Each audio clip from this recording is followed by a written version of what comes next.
What lessons can be learned from the conviction of Mido Macia's killers? Have police officers become a law unto themselves? Does the recruitment of police officers include any serious background checks? What has triggered the latest spate of police killings? What time is it? It's question time.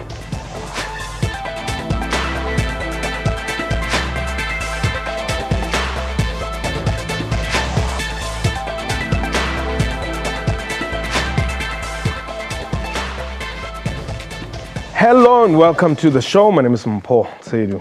8 former Daveyton police officers have been convicted of murdering Mozambican taxi driver Mido Macia in February 2013. The victim was dragged behind a police van and severely assaulted. Meanwhile, the Independent Police Investigative Directorate, IPID, is due to investigate alleged police brutality by some Douglasdale police officers. This after a video showing the incident went viral. A reminder that this is a live program, and therefore you can call us and air your views, express your opinion on the matter. The number to dial is 089-110-4210. Outside the borders, 002789-110-4210. Our Twitter handle remains @QuestionTime24. My guests are Richard Mamabulo, who is the spokesperson of the Police and Prison Civil Rights Union Pop Crew. And from our Pretoria studios, we have Grace Langa, who is the national spokesperson of the IPID, the Independent Police Investigative Directorate. Before we get into our discussion, let's hear what Judge Ben had to say about the Mido Macia case. None of the accused, although they could easily have managed to return the deceased to the inside of the vehicle and close the door, did nothing to correct the deceased's precarious position. That includes accused number 4. That was Judge Ben. Welcome to the show. Melanga, welcome to the show as well. Perhaps let me start with you from the police side. IPID, what did you make of the conviction of your colleagues? We are comfortable, we are happy with the decision, and we are also proud of the work that was done by our investigators, all the efforts and time. We are really happy, and we are also comfortable with the fact that at least the Macia family have received justice for the murder of their son. Was there anything that you as a directorate did, following that incident? Did you subject them to your internal investigation? Those are police officers. Internal procedures and processes lies with the management of the SAPS. Okay. Our only role was to investigate the case itself. It's the criminal part of the case. We had to do the post-mortem, we had to take statements from witnesses, identification of the suspects and all that. But in terms of what happened to them internally, that is the management of the SAPS part. Okay. As Pop Crew, what was your reaction? Well, of course, we welcome the decision taken by the courts, but at the same time, this is a worrying factor because firstly, it creates a wrong impression that all police officers act out in that manner, which has been an issue of contention amongst communities. When we go out to engage communities, there's obviously also all the time talks about police brutality and all those things. So it has obviously worked in diminishing the community's trust on police. And this is something that we want to get away from as Pop Crew. Now, but this are, I'm not necessarily saying the 8 convicted are your members, but they operate in your space. You, as a union, are you not worried that perhaps there are conditions that could be leading to them behaving in the manner that they are? Well, we have openly spoken about a number of conditions, of course, that would lead to to well, certain behavioral patterns taking place.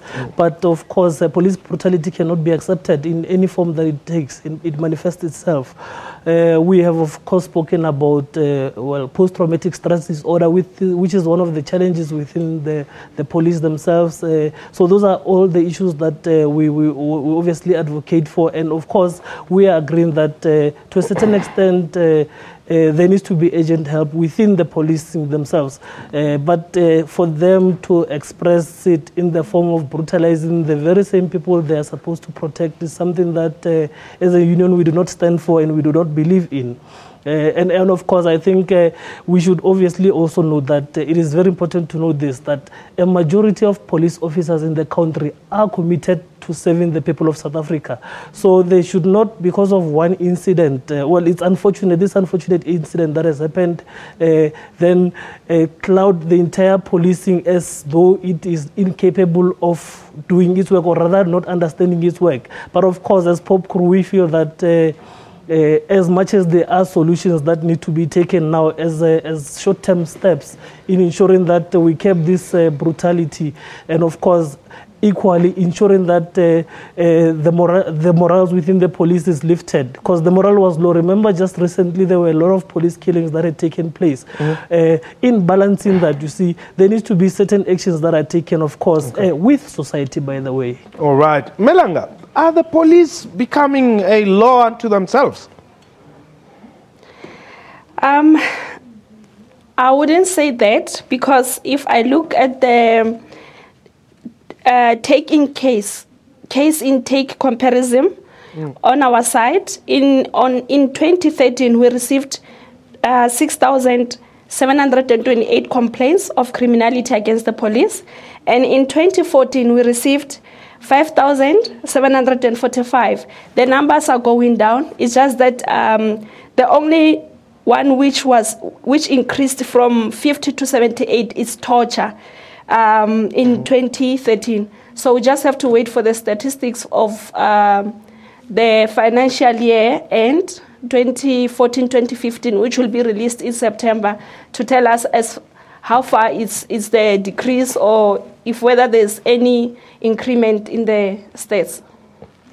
But okay, there may be a decrease, but then you get the Douglasdale matter. Yeah, I wouldn't, you know, the management of police can do as far as they can, but the responsibility lies with the police officers themselves. You have resources, you have tools, you have police code of conduct, you have standard operating procedures, you have policies, you have the constitution where it indicates people's human rights need to be respected. But if an individual decides to break the law using the power, police power, then it's something else. So what was the IPID's response to the Douglasdale video? The Douglasdale video, unfortunately, we did not get it, but we received the complaint yesterday in the afternoon, and this morning we went to the police station to collect the docket. We analyzed it, and now we are going to allocate it to an investigator who's unfortunately out of the province at this time. But can we trust you, police investigating other police? Definitely. We are not the police, remember. No, we're but an independent. You come from the police. I mean, your current head was a commissioner in the Free State, the acting head. No. IPID is an independent body that investigates in a transparent and fair manner. No favoritism, and we don't report to Commissioner Pierre or any other person. We are just an independent body servicing the public of South Africa. Okay, hold it there. I'm going to take a quick break. When we return, perhaps we would also like to hear from Popco's side what you say about that particular video. The number to dial 089-110-4210. and our Twitter handle @questiontime24.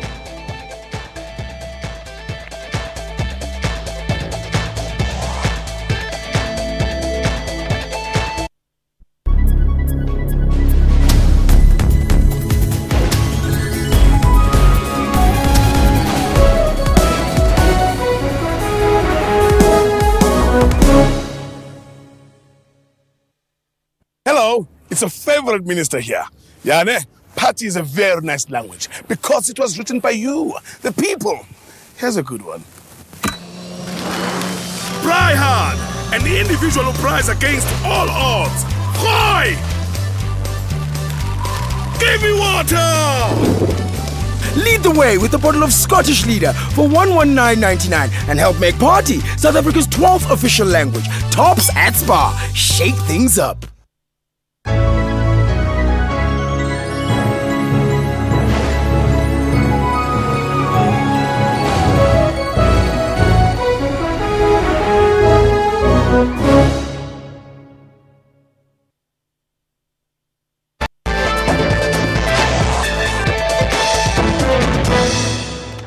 Welcome back. You're still watching Question Time. Let's have a look at these two clips before we go into our program. This conviction sends a clear message to, to say that brutality within the police force will never be tolerated. Fairly certain that at the end of the day we're going to have compensation and we're going to have the appropriate sentence granted by Justice Bert Bum. Jose Nascimento was the lawyer of the family there. My guests are Richard Mamabulo from Pop Crew, and of course from our Pretoria studios, Grace Langa is the national spokesperson of IPID. Now, Kolo, let's talk about the video. What is Pop Crew's stance on that? Well, I think, we did not expect to see that kind of treatment. But again, it's rather unfortunate. Again, I think we should not perhaps, unconsciously create an impression that there's nothing being done about, be it brutality or any form of police officers being involved in criminal activities. I think just the latest stats show that over 1,663 police officers have been dismissed since 2013. And those are internal processes that the IPD was speaking about, of course. So there are processes that are effective, by the way. It might not be to the extent that we would expect them, or it might not be in the public eye, but we should have confidence when there are investigations by the structures within the police themselves. There are convictions that speak to that. Rather, on another note, I think, we see, you see, just like I said, just a few weeks ago, we were talking about police brutality and, police killings, rather. And now you find the level of police brutality getting to this level. It then creates some form of a conflict because communities, of course, we've been interviewing communities all along. There's a generalized perception that police cannot be trusted, police are dangerous. As Pop Crew, we want to create the kind of policing that would go beyond just arresting people and taking them to jails and all of those things. We want to create an integrated policing that is to be found within whatever developments, within communities. You know, policing in South Africa started only after 1994. Before then, it was just something else which was meant to protect the apartheid state. So I think that legacy as well is continuing, and we all need to play a role in getting rid of that legacy. Okay, Leon, you are in Vereeniging. Yes, sir. I'm just stepping out of a court case today where my father was murdered by a Mozambican guy. All of us, the public in this country, is to blame for police brutality. The courts has got to be blamed for police brutality because this man that murdered my father 5 years back. Yes. He's a Mozambican guy. Everybody screams about xenophobia and all this. I'm also a farmer in Middelburg in the Eastern Cape. I've got two stories to tell you. Okay. we all scream about xenophobia. These people that come from other countries, Zimbabwe and Mozambique, come in, there's farm murders, and these people are to blame. This certain man, you can come to court tomorrow, it's in Vereniging. He's been linked with 19 murders. He is 28 years old. Now you tell me, the courts, and he's still walking outside. How can any policeman being blamed for brutal murders walking outside and they've got to control and protect the public? It is absolutely impossible for them to do their job. It's frustration. I'm a farmer. Yeah. I try my best. This whole thing is also, it's blowing up racism in this country like you cannot believe. On the other side, I've got a farm worker that murdered his wife about a month and a half back in Middelburg in the Eastern Cape. So this was, the minimum temperature on that night was 10 degrees Celsius. The death report came out. This man hit his wife to death. They phoned me and said, he is hitting his wife. I was in Durban at that stage. Okay. The death report came out. This woman has frozen to death. Where do we expect the police to be when something like this happens? Okay. Nothing happened to these murders, these robbers. They all walking outside. They sit here, Leon, all these nice attorneys, and nothing is happening. thank you very much for the call. Thank you very much for the call, Leon, and condolences to your father there. But I don't think Leon is alone in this thought. There are people out there who are saying, actually, South African police are very soft. Well, look, like I said, we do not want to create a police force that people get scared of. We want to create a police force that people can relate well with, can work with, can rely on. You see, I think, well, it's just, a bit unfortunate. I think the former guy, of course, he's many of those, of course, who have witnessed first-hand incidents where they felt that something else could have been done. But, you know, it is not going to resolve anything. We could have debates and debates about what needs to be done now in the short term. But nobody is actually going. I think it would even be good for organizations like AfriForum, the farmers, of course, to go deeper into the issues and obviously look into the issues of the socio-economic conditions that the majority of black people find themselves in. Because some of these things manifest themselves from the social ills that we find within our communities. Eunice, you are in Pretoria. Hello, Budumpo, how are you? We're well. Thanks for the call, Eunice.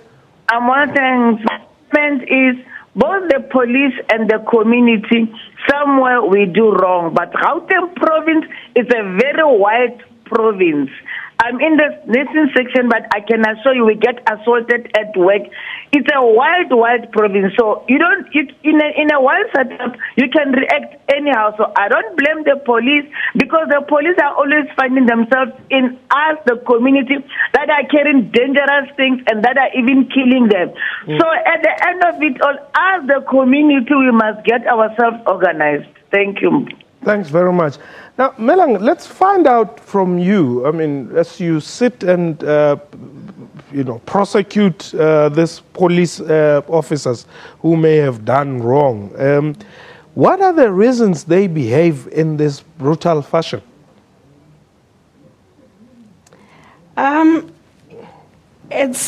We don't have, unfortunately, the research into that kind of information.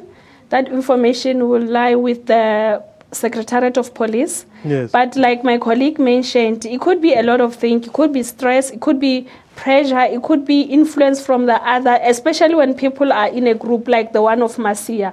So it can be a lot of things. But also, I still go back to the fact that there are code of conduct. We are all South Africans, we have public servants, we have public service code of conduct. I mean, if we were to ignore the code of conduct, I mean, surely South Africans would be complaining in all government departments. But because there are processes, there are regulations, there are procedures, you don't get complaints everywhere. Okay. So it goes back to the issue of how an individual person himself take these procedures and the code of conduct. All right. We have some tweets that I want us to quickly go through, but whilst we do that, let us take Isaac. You are in Kimberley. Welcome to Question Time. Mbo, how are you? I'm good. Thank you very much for the call. Yes. Mbo, you know what? This thing of the police is happening in our days. So that's when people, some of them are saying the police are too soft. Yes, the police are too soft for some people, but for some other people, the police are not too soft, because I'm talking something that I are having experience of it, because the police, South African police, when they come to you and then you soft, they're acting against you. But if they come to some people who are not soft and who are aggressive with them, they are calling the other police to come and help them. So that's the problem. If the police can start to learn from themselves, for if you are soft, they must act the way you act, and then they must communicate it with you, and then they must talk with you, and then we will not gonna have this kind of problem that we have in our days, because some of the police, when they are in the uniform, they think, no, they've got the world. No one can do something about them. No one can touch them. And then I think it leads into the murdering of the police, because of if someone comes to you and then beat you, and then you didn't do nothing, you are just asking maybe, what did I do? And then they're acting very harsh on you. So that's the problem.